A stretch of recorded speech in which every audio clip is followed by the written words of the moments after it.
Finally, it only took us 5 episodes, but now we get to actually take a look at Romans 11, the most overlooked chapter in the Bible for 2,000 years. Hi, I'm Cantor from Congregation Tiferet Yeshua right here in Tel Aviv. Stick around till the end to find out how you can get a free ebook to equip you as a defender of Israel. And just a reminder, our brand new novel on the Jewish roots of the faith, the sequel to Identity Theft, is now available, and you can get it at the web address on your screen. Romans 11 is the pinnacle of Paul's teaching regarding God's heart for the Jewish people and their future plan. As we have taught in the first episodes, Romans was written because the Roman Church had developed an anti-Semitic theology that taught that God had replaced Israel with the church. Israel was now rejected. Indeed, the great Augustine ignored Paul's teaching in favor of the Roman deception. He taught, quote, Jews deserved death, but were destined to wander the earth to witness the victory of the church over the synagogue. And yet Paul writes in Romans 11:1 quite the opposite. I ask then, did God reject his people? By no means. The KJV actually says, God forbid. The Greek, however, seems to say, may it never be. Next, he uses himself as proof that God will not reject Israel. I am an Israelite myself, not was, by the way, a descendant of Abraham from the tribe of Benjamin.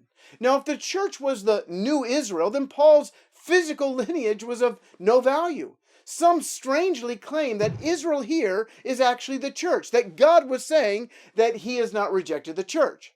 So there can be no confusion. Paul doesn't merely say, I'm an Israelite, but he also says, I'm from the tribe of Benjamin. Unless you're going to claim that Benjamin was code for Baptist or Presbyterian, there can be no other conclusion other than that it was Israel that was not going to be rejected. Paul says that the proof that God has not cast his people aside is that he himself is a Jew and a believer in the Messiah.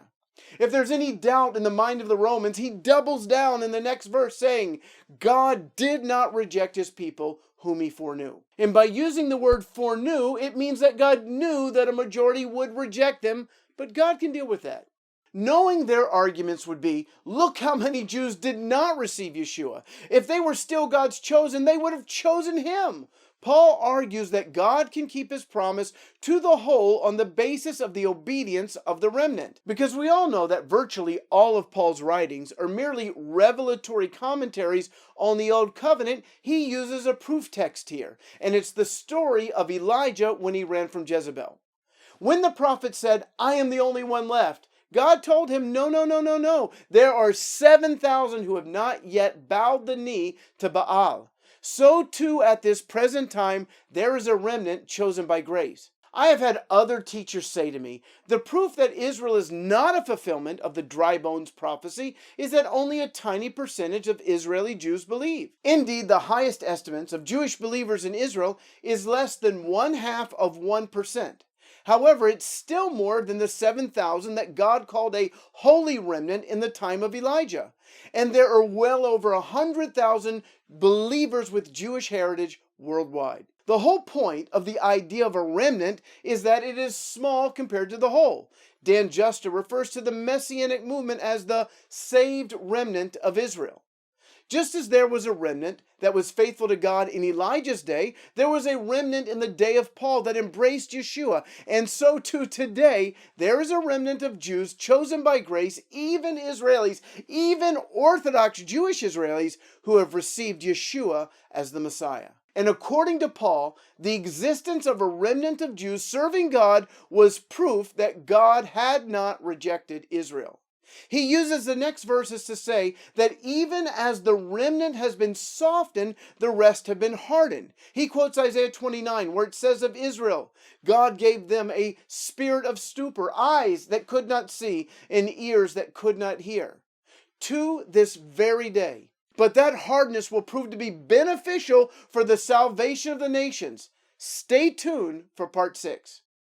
I hope this video has been a blessing to you. To get my free ebook, The 15 Most Important Facts About the Israeli-Palestinian Conflict, just go to roncan.net/15facts and make sure that the F is capitalized.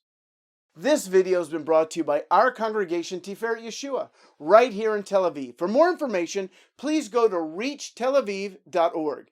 And while you're there, consider making a donation so we can continue to share the good news of Yeshua right here in Tel Aviv and bring you more of these weekly videos. Now, don't forget to subscribe.